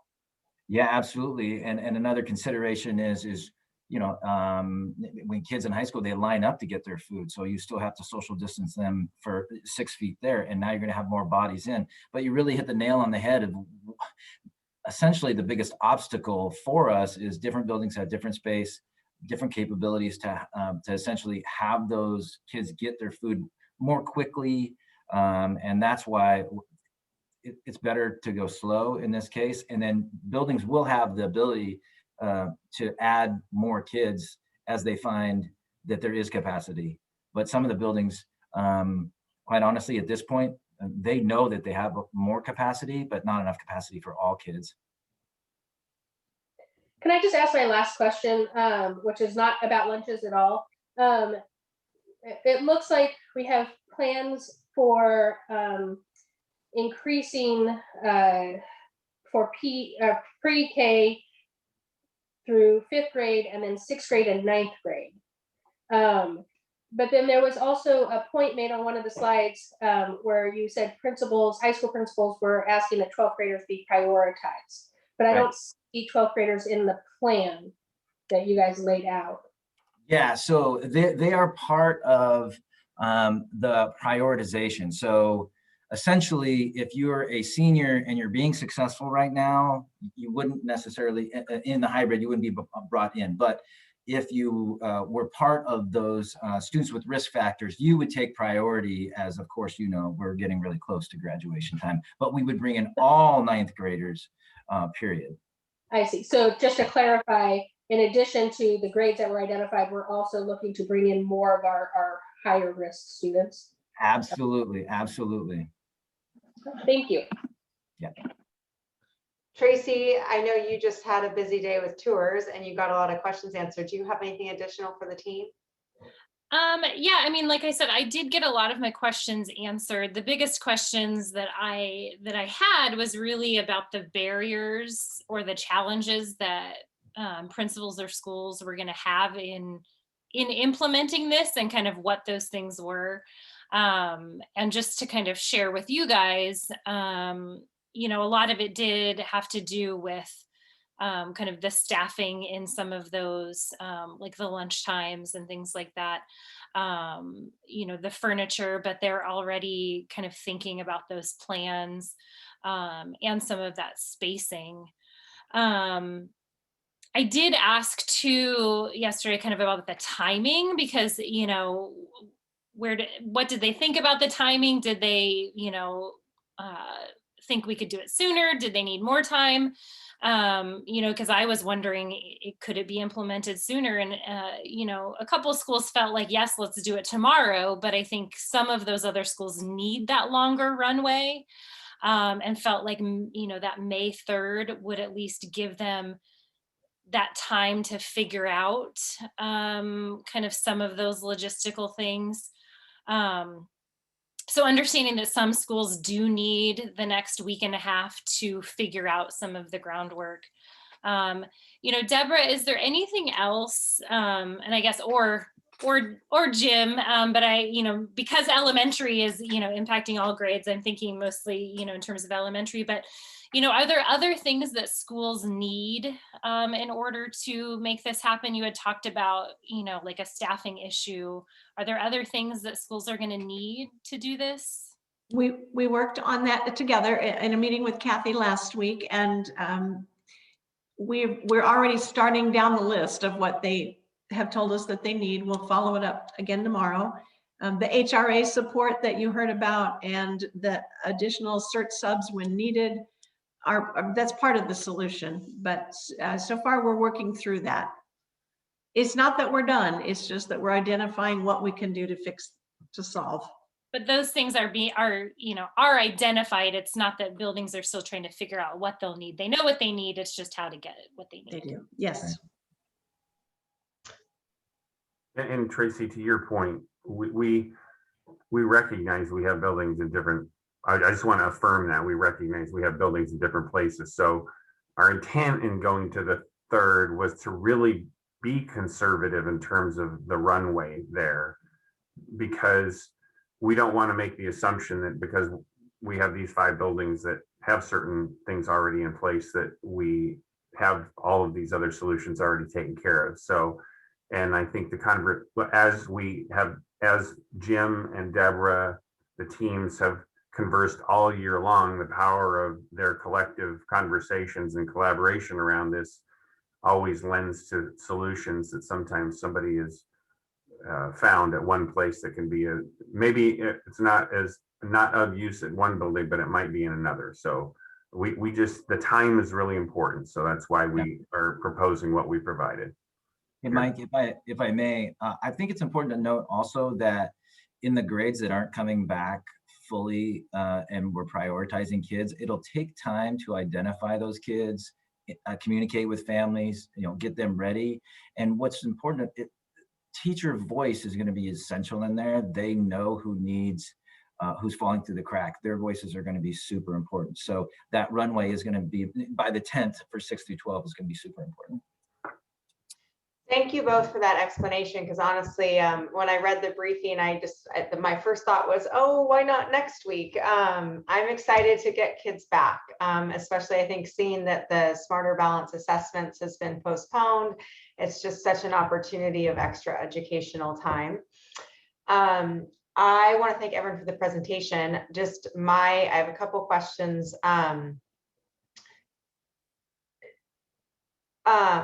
This is only because it surprised me when I read the briefing, the 9th versus 12th conversation. I had this conversation with one other director. I definitely recognize that 9th graders are new to the school and they've never kind of acclimated to their school and they don't have connection to the school. And that's a huge opportunity, but they still have 3 years, whereas our seniors have just a couple more months. I don't know if there's, I like the idea that we're getting a solid grade in high school and a solid grade in the middle school, because I think not only is that an opportunity for the students and families, but it's also an opportunity for the schools to be ready for next year. But I just was wondering about the 12th versus 9th. Yeah, that was definitely a conversation among the principals, and essentially those transition grades ended up being where we settled in on. We do have a lot of seniors that are being successful, and then focus in on the students not being successful so we can get them across the line, but felt that all ninth graders really could benefit from being in the building and then essentially leading into next school year. Well, and I imagine that some seniors are probably in their routines with jobs and whatnot, and they might not even want the 4 days. So I just wanted to ask the question. But I do think that the seniors that are struggling, of course, you've already recognized they'll be prioritized in getting them back. I want to thank you all for this plan. I just think that this is a great opportunity to get more kids back for more days. I think that will get more normalcy in the students and families' lives. Just to provide very clear direction to our administrative team, based on what we've heard in conversations and what Tracy got to see in the school visits, I just wanted to kind of do a quick poll of our directors, first on the K through 5 reopening, just to make sure that we're kind of all on the same page or that we feel good about it, or also identify if there's additional information you would like to know. Oh, thanks for doing that, Kyle, because I got 2 texts saying, wait, you're not going to do any action, but they're supposed to go back before you have another school board meeting. So this will be helpful because you said, there will be no action taken, but we're supposed to go back the 3rd, but we don't have. Yes, and if I wasn't clear earlier, we are providing direction tonight, but this is not administrative action. So that's what we're just trying. I just want to synthesize the feedback at this point. Great, that'll help the 2 people that texted me. Thanks. Well, now you get to start. So K through 5, your thoughts on the reopening? I think it looks great. I'm excited that there's a list of basically a to-do list and that they're working through it, what they need help with, and that we're supporting them, and that everybody's that's been offered a vaccine is, taking it, and that we are going to get those kiddos back in, those little bits, and give them a chance to be fully loved and cared for. So K5, I'm on board. How about Tracy? Yeah, I feel good about the plan. I think, there are logistics to figure out, and, teams and schools need to, kind of, figure out this and that. But my understanding is they're already problem solving and feel like they can, figure it out by the time that the plan starts. And I think overwhelmingly, we all realize that kids need to be back in school. I think overwhelmingly parents feel that, teachers are wanting kids back more. So yeah, I support this. Sandra, I'm just going up my screen at this point. Yeah, like I said, I'm excited for kids to get back. Those that want to go back, they get to go back. 4 days of school. I think we have a lot of students who are at home alone and who need to be at school. Thank you. And Director Smith. Yeah, I think we're all in agreement that the closer we can get back to normal, I mean, as long as it's safe to do so, and we're following the guidelines, and it sounds like we're taking the steps to make sure that we are. I will just say though that, and this isn't a huge change from what teachers have been doing, but this seriously has to be the last change that we make. No more pivoting. I mean, with that caveat that I cannot imagine supporting any more changes beyond this. Yes, I do. Yes, and Wendy, thank you for that, because that was Tracy and I had that previous conversation, and we have expected a lot of our educators and our administrators this year, and this will be the last and final change of the year, hopefully. But I also support the plan. I think that this is a great opportunity to get extra, and I'm hearing, I mean, from the community, not just parents, but our educators are excited to get their hands on their kiddos more days. So just wanted to now switch gears to secondary, the plan for 6th through 12th, if there's any additional feedback there. I'll just say that I love the fact that the SEL piece was added into our students that we consider at risk, that was a risk factor. Because I know at the beginning of the year, we weren't considering that risk factor really in order to bring them back. But I think particularly with our teens, that SEL piece is huge right now, and to get them back, and those kids that we know may be doing well academically but are not doing well socially and emotionally, getting them back in the building will help before we start, kick into the summer where they might be isolated again. So thank you for adding that piece. Wendy, feedback on secondary? I don't think I have any additional feedback. I believe in no more changes at the secondary level. Anyone else? I just want to say I'm on board for secondary too, but I definitely love getting as many of those struggling seniors in the building as possible. I think that's really a priority. Yeah. Yeah, that's what I was going to add. It's unfortunate, but I do understand, why we can't necessarily bring all grades back. I am happy to see that there is kind of a prioritization of some of our at-risk students, at risk for one way or the other, so that there's going to be some of those options for the kids that really need it. Because there are a lot of kids that are not engaged, and that, are at risk for falling through the cracks, and just, so I'm glad to see that there are other options besides just 6th and 9th. So Mike and Kathy, is there anything additional you need from the board? I don't have anything additional. Other than the items that we talked about here that I know that are going to be the ongoing work of the team here and principals with their staff. So we're continuing down that work. Okay. And Kyle, the only thing I would add is Mike and the team are working with Pat and communications and principals on how to communicate this with our parents and families and students, so they know what to expect. And so all that will be coming out both at the building level and at district level for folks too. Mm-hmm. No, that was going to be my final question, and so that's wonderful. I think the piece just about remote only families, just making it explicitly clear that transition to in-person is at availability, subject to availability. Correct. Yeah, we'll follow the same process as we have with the VPS news and then the school newsletters. Mm-hmm. Okay, well, thank you very much for that. I think you, Kathy, have one more item. We do. We have one more superintendent report, and that's on summer programs. And our director of curriculum, Darcy Frank and team, are going to present to the board their plans for summer. Thanks, Kathy. So hello again.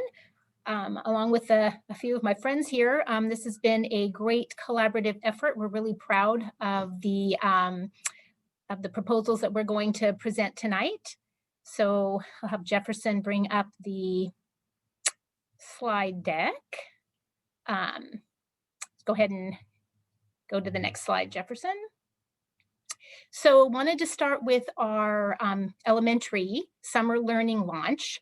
And this is a little bit different than what we've done before. We are going to have a focus on literacy, which isn't different, but the objective is really to accelerate learning for students and to help prep them for the next grade level. It is going to run August 9th through 19th, so for 2 weeks, Monday through Thursday. We are going to offer it at all of our elementary buildings, which is another great add, I think. The building teams will determine which students that they're going to invite based on our criteria, which will be attendance, so students who aren't accessing as much as we'd like, and also students who are 1 to 2 grades below standard on essential standards, so that we can just give them a little pick-me-up and staffing. So because we're going to offer this in all of our buildings, teachers that participate will most likely be working in their own buildings. So that's great as well. Jefferson, next slide. So Jumpstart, yeah, we're on to Jumpstart. Erin put the flyer together for us over there, and I have to tell you, it feels so good to say we're going to do Jumpstart. Thank you, Darcy, for this slide in here, because by August of 2021, when we do Jumpstart, it will have been 2 years since we did Jumpstart. So we are ready, ready, ready. As you see, we're going to follow along just what Darcy said on the earlier slide with our hours. And we're just going to focus on getting kids comfortable to be in school. Just welcome to your school. This belongs to you. All right. Next slide. All right, and really excited to present art offerings. So Tracy Young and Lori Rotherham have worked really hard on putting this together.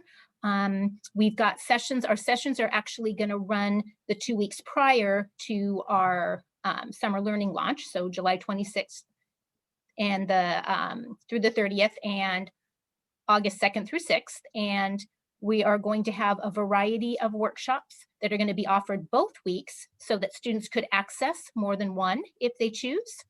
The transportation is not provided by the district for these options. And we're going to utilize Lincoln and Ogden as our primary hubs. And we've got a list here of the workshops offered. They span a variety of grade levels, and there's a really good variety of opportunities. So we've got some fitness and movement, we've got art, we've got choir, we've got theater. So really, really happy to present all of those options. Next slide.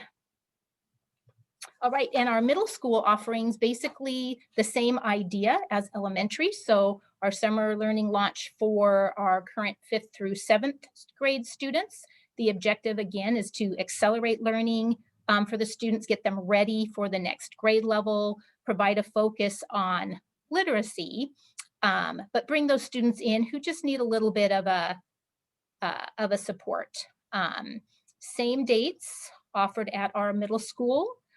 Building teams, again, will determine which students to invite based on need. And again, teachers hopefully will be working in their own buildings. Next slide. All right, and 6th grade startup. So we are working right now with our middle school principals to determine how we are going to set this up. So what we want to do here is we want to offer the opportunity to all of our 6th grade students at all of our buildings to be able to come in before the 7th and 8th graders to do a welcome to 6th grade, welcome to middle school, to provide an opportunity to acclimate, to kind of go through their schedules so that they are prepared on the first day of school and feel like, hey, I got this. So we're hoping to invite sixth grade teachers to participate in that. And again, we don't have specifics around the dates for that, but we want that to be an expanded curriculum night, basically, for our sixth graders. Next slide. All right, and I'm going to turn this over to Chrissy to talk about credit recovery. We're going to offer the opportunity at all of our high schools for all 9th through 12th grade students to have an opportunity for extended year opportunities to complete their coursework and or engage in credit recovery opportunities. Those dates will be starting the first day or right after the last day of school, right up until the first day of school next school year. And that once again will be happening at each of our high schools. Next slide, please. All right, and Mark, you're up. Great, good evening, everybody. First, I just want to say something new is we're going to work with Chrissy in the buildings on the credit recovery.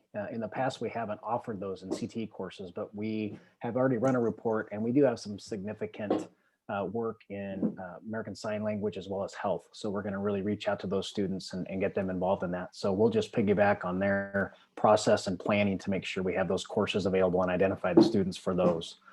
In addition to those, we want to do some enhancements. We're in the process of surveying our teachers to find out who wants to offer some type of enhancement. The idea behind this is really engagement and application and creation with the teachers that want this. There is target around magnet programs as well as our incoming 9th graders to bring them in, get them involved, give them some activities and give them some fun excitement as they transition back to schoolwork. We also are in the process of creating a contract with one of our community partners in careers to help us to identify students and make some placements for some paid work experiences this summer, which I think is important. That will be a new adventure for us. We've done non-paid, but we really want to step it up and give students an opportunity to earn some money for the work they're going to do in this summer. So we're in the process of getting that contract in and getting it approved and working out the logistics of that. We also are going to offer again and maybe expand opportunities for our teachers to get skilled up this summer through teacher externships, where we'll take a CTE teacher and put them in the industry that they teach in for 40 hours to skill up and maybe make some contacts in there to bring back to the classroom for that stuff. So that's going to be the high school offerings. And if you go to the next slide for middle school, really the only thing we're not going to do there is do the student paid experiences. We're not going to put middle schoolers out in the workplace and pay them for their work at this time. But really, one of the things that's really nice is, and we're going to use this and move it into next year around after school enhancement opportunities too, is with the new STEM exploration labs that we have in all our high schools. We're going to find teachers to open those up so students can come in and explore all the different types of career opportunities that are involved in there. And if you don't remember, these labs that are in our schools, they cover 15 to 20 different career types. So they really get a chance to try on different things and get different opportunities. So again, tomorrow, actually, we're meeting with our CTE teachers in a staff meeting to finalize those teachers that are available and finalize some time frames. And again, trying to work really closely with Darcy and her team and the other district teams around the logistics piece of it. So I don't have the answers for transportation. Our goal, of course, is to have several offerings at every building so that students in that area in proximity can attend and be a part of those programs. And that's it for me, I believe. All right, next slide. And I think we have Laura. Yeah, hi there. So in special education, we provide summer services annually for students who are identified by their IEP team as having regressed or lost skills over a break, and then taken longer than typical to recoup those skills. And that's our extended school year program, or ESY, which will take place the last 3 weeks of July. This year, we will also be providing an opportunity for recovery services. So this past fall, our amazing case managers held meetings with the families of each of their students, and they had a conversation with the families about how did it go during the spring when school was closed. And they identified students who really struggled with remote learning. We've been keeping track of those students because we knew that they would be qualifying for or possibly qualifying for remote services or recovery services. Sorry. So some of those students have made amazing gains since they have been brought back into in-person, but those who are continuing to struggle will be invited to the recovery services in August, which will be the first 3 weeks in August, or they may be invited to both the July and the August dates. We have 2 staff who are coordinating our summer programs, both ESY and recovery services. And once the students are identified, parents will be notified by the end of May that they're invited with all the details about the programs. Next slide. All right, so this is the end of the information. So we thought we'd open it up for questions. So Jefferson, if you can put us back in gallery mode, thank you very much. I'm curious, at the middle and high school level, what is our typical student engagement on the summer programs? In the past, because we haven't recently offered it in middle school, when we did, which was years ago, there wasn't a lot of engagement with our middle school students. And so that's why we really focused on the elementary. But we're hoping that because it really isn't all about remediation, it's really about extension, and we're going to provide the CT opportunity or CTE opportunities and some what we're kind of considering project-based learning options and the choice board idea, things like that, so we can really hopefully encourage student participation because it's going to be something they want and that they're interested in. So Kyle, let me just add, Darcy said it, years ago we did, and that was a struggle. And I think we're in a different, we are in a unique circumstance now and focusing differently. So we know that the communication, not only from the district level, but at the building level, is going to be really key with principals and staff and identifying those students. So the intention really here is to be targeted. So we're targeting obviously then the students, but then the communication, and we'll have to work hard on that outreach, and that's all of that communication will roll out as we move forward here in the spring. We don't have a lot of time, so we're going to get going on that. Some of that communication will be easier when we're talking about our arts programs and whatnot, but when we're targeting students, that's where we believe we're going to get greater likelihood of students in the building. Hopefully that helps. So, for the credit recovery in high school, forgive me just my ignorance, but is that, obviously there's tons of different courses the high schools offer, so the kids are coming in to get help with their specific coursework that they need to finish up, so it's more of like a tutoring system to get them through, or it's course specific? So Jim, why don't you take a moment here? We do it differently than we used to because we are course specific, and not only that, and correct me if I'm wrong here, Jim, we're standard specific based upon where that student is. Jim, can you chat about that? Yeah, absolutely. Especially in core areas, math, ELA, and science, there are specific standards, and it actually helps us because essentially you have 3 different categories of what a kid could do. Let's say a student only had a standard or 2 that really needed to work on. They could make an individual deal with a teacher to finish those standards, and then we could essentially change a grade or to finish a class, essentially, Kyle. A student could kind of in a middle area, a student could start a full credit recovery class, but take a pre-test to identify the standards that they're missing. So a student wouldn't necessarily have to take a whole class, right? If they can show proficiency in specific standards. And then finally, a student retakes an entire class because of their pre-test. But essentially, there's lots of different variabilities. We use a system called Odyssey where with certified teachers for those programs. So those courses are really focused on the core academics of ELA. Yep. Math, okay. But if a student is missing, let's say a one-off health science course or something, do they still have access over the summer to kind of work through that? Chrissy, are you still on? I'm not sure of the full menu with regard to that. I mean, and I'm not saying specifically health science, I'm just saying Right. an elective course or something. There's a larger menu, but there are some one-offs that wouldn't necessarily be available. Yeah, we really do individualize and target based upon the student needs. So we do ensure that we are able to meet the students' needs that they need to recoup.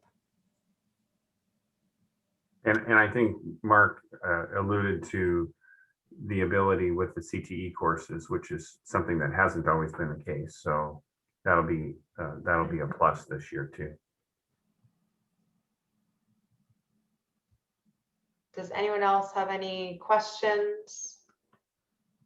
So I just want to say, wow, this is super awesome. And as soon as it gets out to the community, I think we'll have a lot of very excited families to, because that's what everybody's talking about is learning loss, which I think is a little overstated, but anyway, yes to Jumpstart, Deborah, yes to Jumpstart. It's so important. It's so crucial. Oh my goodness. I'm so ready. Yes. Yeah. Oh my goodness.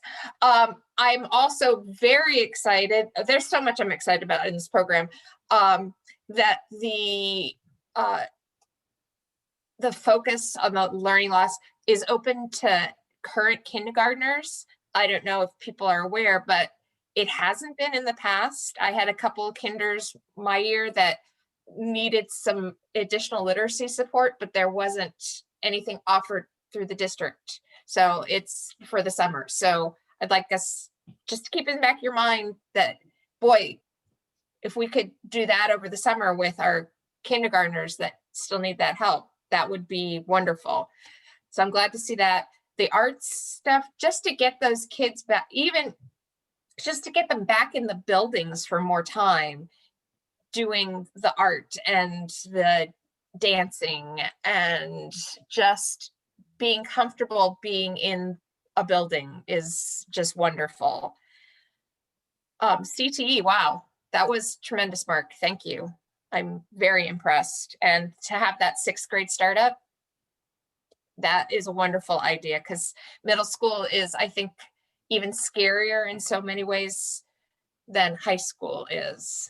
And my only 2 questions was, one, with the secondary, that there was a focus on literacy, but I guess in my head, I know literacy, I mean, obviously literacy is super important, but math is one of those skills that you just can't make up for as you go along. It's so foundational that to have that support, because you really do have to take math over again if you didn't get the foundation. It's not something that you can move forward on. So I'm just curious as to how we would be handling that loss of math this year with those middle schoolers. Yeah, thanks, Kathy. That's really part of our re-entry planning. So we have a pretty robust plan, and Jim, jump in whenever you need to, but we have a pretty robust plan that we're working on to meet students where they are, knowing that we are going to have to build on those foundational skills. So beyond that, summer school, that's really going to be a focus for bringing them back in and how we're going to address that when we're back at school, because that's going to be a longer term goal for us. Especially at the middle and even high school, where they're basically leveling up every year, but leveling up without having that math foundation is going to be really almost impossible. But yeah, okay, that's the idea of accelerating that. Terrific. And then the only other question I have really is, so all this wonderful CTE stuff at Vancouver, and I know this is kind of out of our jurisdiction, but what about what's happening at Cascadia I don't have as far as specifics. missed stuff. Yeah, so they offer summer courses every year. That's part of the state funding model where that is not the case with the K-12s, the school districts. So that's what's so exciting about this is we can offer CTE and use some of this funding to pay our teachers to offer the courses. We can't claim it for funding, but now we have extra funding to pay our teachers to offer the courses. So they'll have their full suite available, but maybe we'll keep some home in our classes this year. Okay, great. Thanks, Mark. Does anyone else have any questions about summer school? Tracy. I have a couple questions. I have a quick question for Deborah, and then I have some special ed questions so that Laura can get ready. Deborah, for the Jump Start, I saw with some of the other programs, like the summer programs and things like that, it had specific students that it was targeted for. But Jump Start, I didn't see anything in terms of if it's targeted towards specific students or if it's for everyone. Everyone? We are inviting and encouraging every incoming kindergartner in our district. Okay, that's amazing. I was expecting a different answer, but I am excited that every student is going to get that. So for special ed services, Laura, so my understanding is the recovery services are different than ESY. So you don't have to, because I know ESY has very specific criteria to qualify, but Correct. recovery is, and it still sounds like there's some criteria, but it's kind of broader than. Right. Nothing was defined by OSPI as to what would be those criteria, but what we're looking at is students who really struggled in the spring and then who have continued to struggle even in person. So if we have a student who is working on the exact same goals that they were working on a year ago, those kids would be flagged. Okay. And have those decisions already been made, or is that going to be something that's kind of decided?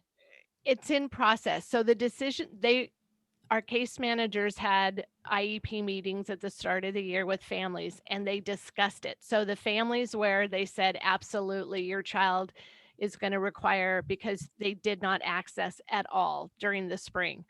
Those parents know. For the students who have continued to struggle, we will be communicating with those parents to offer the summer services. Okay, and then I know these programs are specific to special education, but some of these other programs we've talked about are, general education for anyone. So if a student based on their IEP needs comes in for recovery services, could they also then qualify for like the summer program in August, or is it kind of they do one or the other? I mean, so a student could potentially do summer program and recovery services and something else. Okay, so yeah. So if they get invited to, and they've always done this with Jumpstart in the past, if a student has an IEP, they get to come to Jumpstart as well. So we will look at how many students that is, and if we need to provide special education support to that basic ed program, then that's something we can look at. Okay. That was all I had. Thank you. I'm thrilled that I'm thrilled about everything. It's great to hear what is in the works, and it sounds like we have a pretty comprehensive plan for the summer. So thank you. I'm absolutely thrilled about Jumpstart as well. I'm sorry, 2 of my 3 students, it was like the highlight of their summer, getting to just get a sneak peek at where they were going to go to school. It kind of triggers just a thought about students who who have been in remote for the last, let's say, all of this year plus last spring, just almost like a re-entry orientation, just about safety protocols, temperature checks for the families that haven't been on campus. Like, I just wonder if there's an opportunity next fall to just kind of reorient them to our schools. The last piece, Mike, you touched on it, the communication. Obviously, you guys know this, but communication is going to be key. And before it starts feeling too much like summer, because once that summer feeling hits, I feel like people just kind of go their separate ways.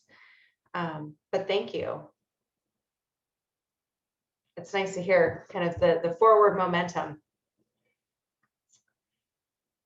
So with that, Kathy, do you have anything final to share? I do not. I think this terrific team has done a great job highlighting Absolutely. their programs, and I have nothing else to add. But thank you, Kyle. Okay, well, thank you everyone for your enduring a long meeting tonight. We are adjourned.